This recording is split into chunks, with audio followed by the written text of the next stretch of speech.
کل ہوگا کہ جب فاطمہ کا گھر ویران ہو جائے گا، گودیاں اجڑ جائیں گی، مانگیں اجڑ جائیں گی۔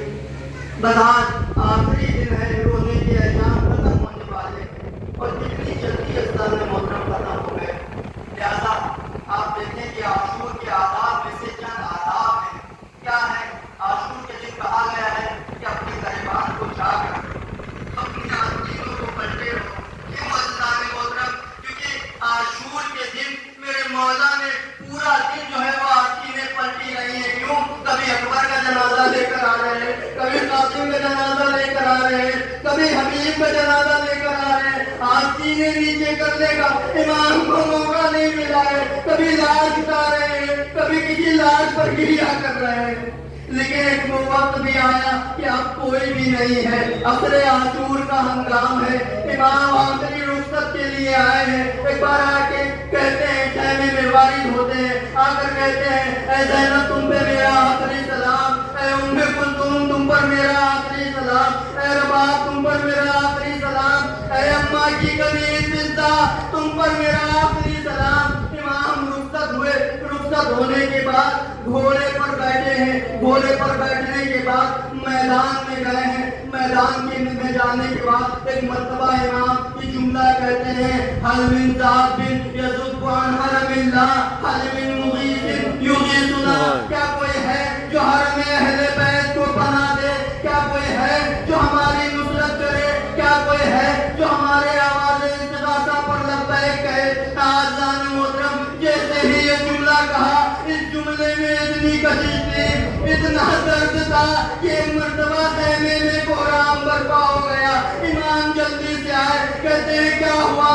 ابھی حسین زندہ ہے، یہ گریا کس لیے، یہ رونا کس لیے؟ ایک مرتبہ زینب آئی کہ اے بھیا، آپ نے جیسے ہی آواز استغاثہ کو بلند کیا، اصغر نے اپنے آپ کو جھولے سے گرا لیا۔ امام نے کہا لاؤ میرے بیٹے کو۔ امام نے اپنے بیٹے کو لیا۔ اب چاہتے ہیں کہ مقتل کی طرف جائیں۔ مقتل کی طرف اس لیے جائیں تاکہ اصغر کے لیے کچھ پانی کا انتظام کر سکے، اشقیہ سے اصغر کے لیے پانی کو طلب کر سکے۔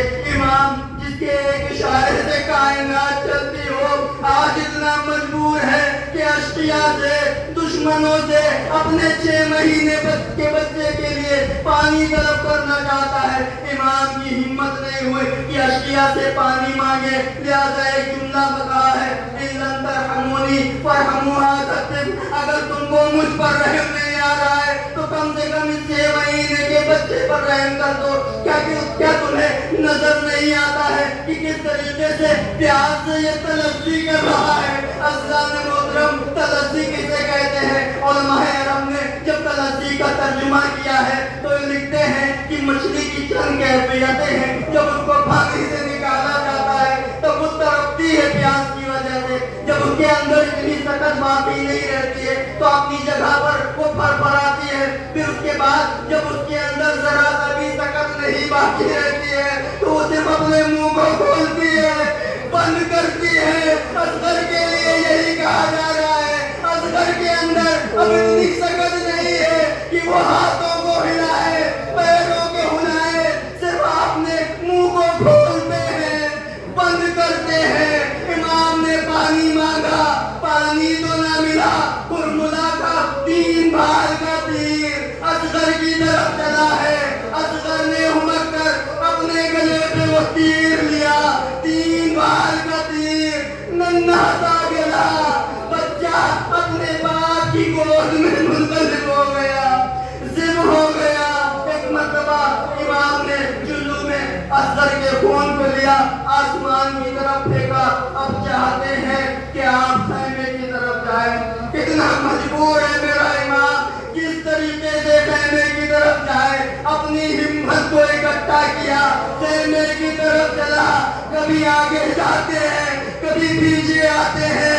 انا للہ و انا الیہ راجعون، رضم بقضائہ و تسلیما لامرہ، یہ کہتے ہوئے ایک مرتبہ جب خیمے کے در پر پہنچے ہیں اور ایک مرتبہ آواز دیتے ہیں، رباب اپنے بچے کو لے جاؤ۔ رباب اس سے پہلے آتی، معصوم سکینہ